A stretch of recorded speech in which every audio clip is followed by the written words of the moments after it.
Curieusement, c'est depuis la signature de Ben Arfa que Nice a enchaîné ses victoires contre Lorient à Bordeaux et contre Marseille. Une équipe type s'est dessinée. Ce soir, on la retrouve. Seul Pléa suspendu manque. C'est Bosetti qui le remplace. Attention au contact. C'est passé. Kevin Lejeune va pouvoir remonter le ballon. Il s'appuie sur Bounassar. Yenny Mbakoto. Et premier tir dangereux signé Kevin Lejeune. C'est lui qui avait récupéré le ballon, qui l'a monté. Il s'appuie sur Bounassar et Mbakoto. Ça va être finalement la première grosse occasion pour les joueurs de Metz qui ce soir jouent très très gros. Opération rachat. Il est demandé à ceux qui avaient fait la montée de Ligue 2 en Ligue 1 d'assurer, d'assumer. C'est le cas de Kevin Lejeune qui tire le corner. Et c'est Giranendo qui lui était une recrue à l'intersaison, qui a la première occasion de la rencontre seul de la tête. Et première très belle parade de Mouezassen. Ça y est, nous y sommes.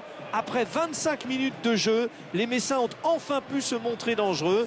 Le message du président Serein a été clair. Il faudra tout donner ce soir. On ne voit plus rien et c'est dangereux, forcément, pour Mouezassen. Et même avec le système de réchauffement de la pelouse, la neige est en train de s'installer et de tenir. On croirait le retour du cryptage sur Canal+. Et Seric préfère centrer. Et Johan Carasso, sans souci, malgré le manque de visibilité. En tout cas, on en reste là, à la mi-temps, 0-0.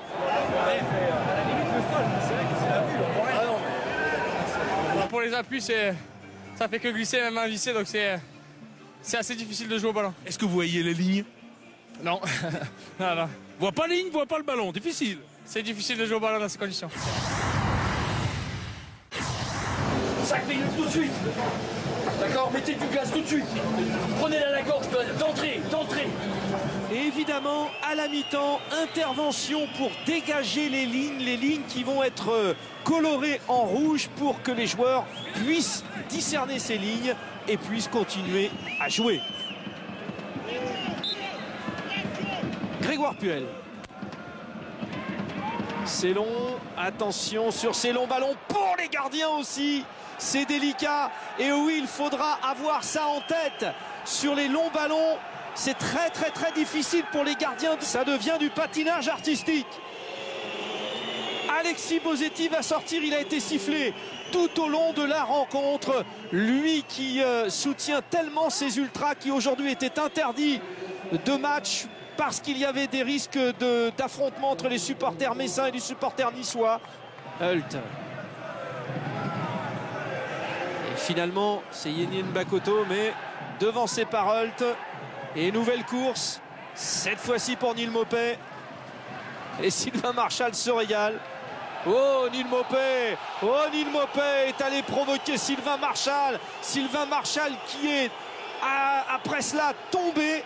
Et bien forcément, le geste de Neil Maupay est pénalisable. Il fallait faire attention. C'est dur pour le jeune international espoir. Il était entré en jeu et là, il a craqué. Sylvain Marchal l'a joué aussi un petit peu à l'expérience. Il y a de nouveau une grosse chute de neige. Et là, en plus des glissades, en plus de la mauvaise qualité du terrain, on va pouvoir jouer avec la visibilité. C'est la raison pour laquelle Giranendo essaye de tirer de loin. Il faut faire ça maintenant. Il n'y a plus à tergiverser. On ne pourra pas construire, on ne pourra pas créer. Il faut espérer un coup du sort. 0-0. C'était une parodie de match. Un terrain impraticable pour une équipe de Metz qui n'a pas pu jouer à fond sa chance, qui devait absolument gagner et qui doit constater la situation. C'était praticable, fallait le faire le match? Mais vous avez pu voir, je pense que les conditions n'étaient pas réunies pour le faire, notamment le ballon. Je ne vois pas comment, d'ailleurs c'est le cas de le dire, on peut jouer avec un ballon de cette couleur, on ne voit rien. Moi du banc je ne voyais rien, le quatrième arbitre ne voyait rien, donc l'arbitre de touche ne voit rien non plus. Donc voilà, c'est une ineptie d'avoir pour l'hiver ce genre de ballon.